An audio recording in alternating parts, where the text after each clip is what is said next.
Hello everybody, this is Simon with Let's Play Sonic 2006.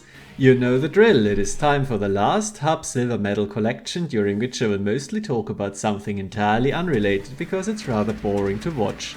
Shadow's collection has nothing particularly special going on.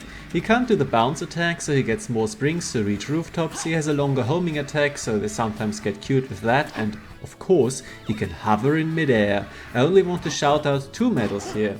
The one on the structure in the middle of the water, love it, and the one where you do have to hover in the jungle between branches, which is absolute bullshit. As usual, one of the hub connections is inexplicably blocked for Shadow its jungle to New City, which honestly, probably the best to lack. Without further ado, after what makes Sonic gameplay cool and what makes exploration work, I want to talk about the final big facet of Sonic games, combat. Obviously there's a lot of that in 06, but does it make the game better? Does it make it worse? Or is it simply unnecessary? To look for an answer beyond the obvious, mashing the homing attack button keeps me from experiencing cool stuff, which is true, but IMO not entirely fair. I'm gonna do historical analysis. In the classic 2D Sonic games, enemies exist for two reasons. One, in standard platformer fashion, as dynamic obstacles. They can demand well-controlled jump arcs to hit them, shoot projectiles you have to dodge, require a specific move to kill, or, worst case, require you to wait for the correct time to attack. Nobody enjoys sitting in a corridor for tens of seconds while a ball shoots spiked balls at you. Keep that thought in mind. A second reason for enemies to exist in classic Sonic is to make you feel cool. In the very first level of the first Sonic game, there's tons of enemies that are at the bottom of slopes that are solely there to, for the first one, teach you to curl up into a ball, and the whole rest of them are just there to make you go hell yeah as you buzzsaw through them like a hot knife through butter.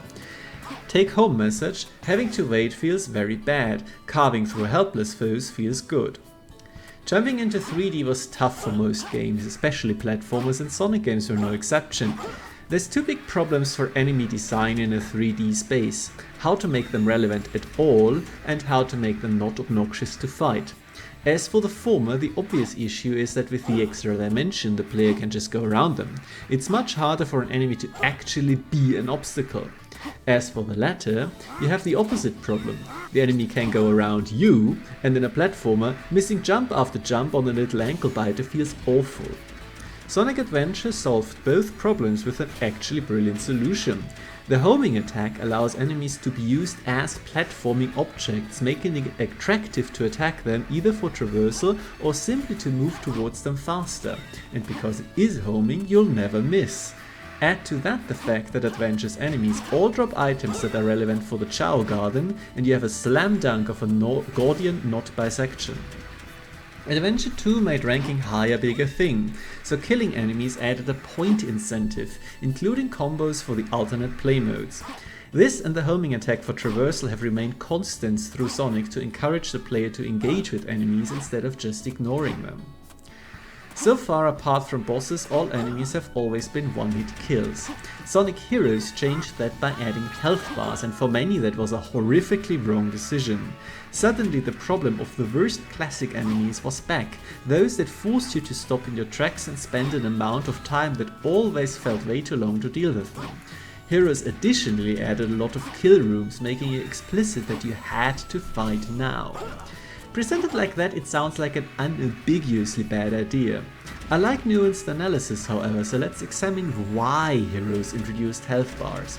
For those who don't know Heroes, the big gimmick of the game is that you can switch on the fly between speed, flight and power characters, the first having the homing attack, the second being able to trivialize platforming, and the latter, well... Health bars at forced fights exist so the power characters have something to do, plain and simple.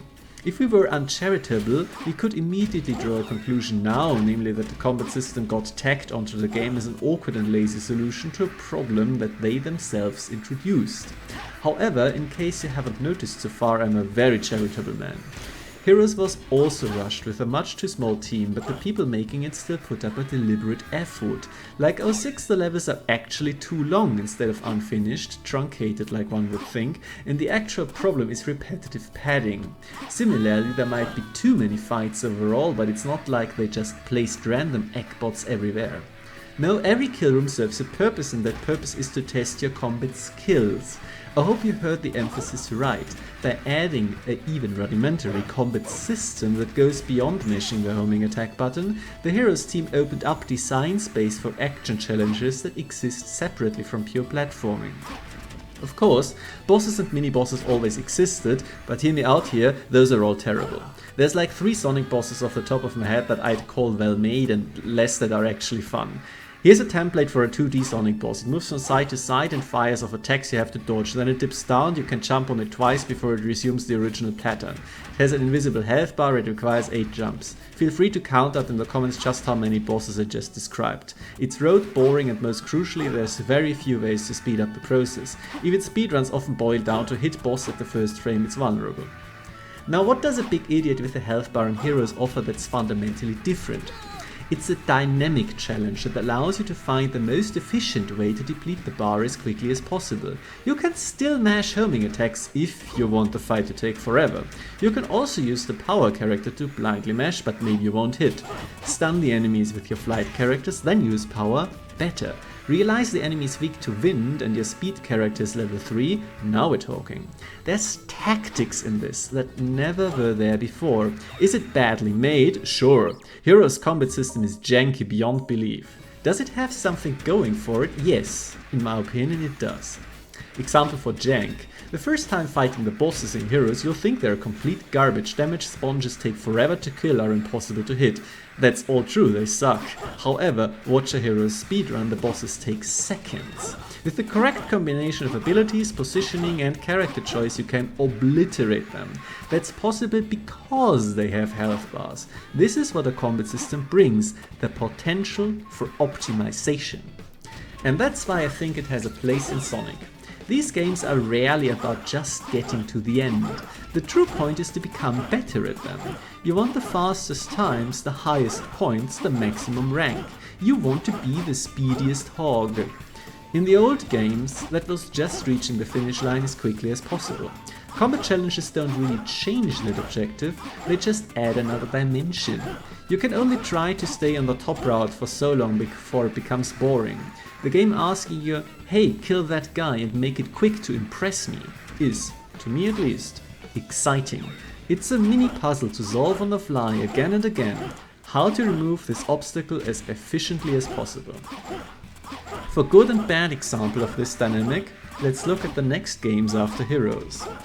First, we got Shadow, which I personally think has very few redeeming features, and it also made combat worse. The main issue was that the efficiency question was as follows. Do you have a weapon and enough ammo? Cool, combat is solved. If you're unarmed, killing enemies is the worst slog imaginable. The game forced you to play it a certain way to have fun. Wait, scratch that, to not be miserable, better way to put it. And that's why Shadow is a bad video game. And to finally get back to 06, does that mean it has good combat? Well, no. It's very basic, and it is in Sonic 2006. Does it work on the same level as the rest of the game? That is, give it a chance and learn some basic rules, and it might be surprisingly fun? Absolutely. Find the leader, slide through it to pile damage on, get max points, rules. Homing attack a big robot, find the perfect spot to start the bounce and obliterate it, hell yeah. Grab 10 missiles at once and fling them with deliberate pauses to make Silver retarget correctly, big brain move. Use their own projectiles for a fling back instant kill, sweet. Run them over with a buggy, then get out and finish off the stragglers, cool. Find the hidden max chaos meter power before obliterating everything that's not your friend, badass. Once you get 06 combat, it manages a sweet spot that its predecessors couldn't pull off. Allow you to be very efficient, like Heroes, and also feel awesome while doing it. Questionably Shadow, but also Adventure 2's mech levels. Bottom line. There is a central design thread throughout Sonic that asks the player to get good at it. And the best games make that process fun, with the end result, usually a speedy or high scoring completion, a rewarding challenge. Combat absolutely has a place in this, but it needs to get in line with the core idea. If it doesn't, if it just exists to give you empty explosions at the push of a button, the game would be better without. I'm looking at you, Sonic Forces.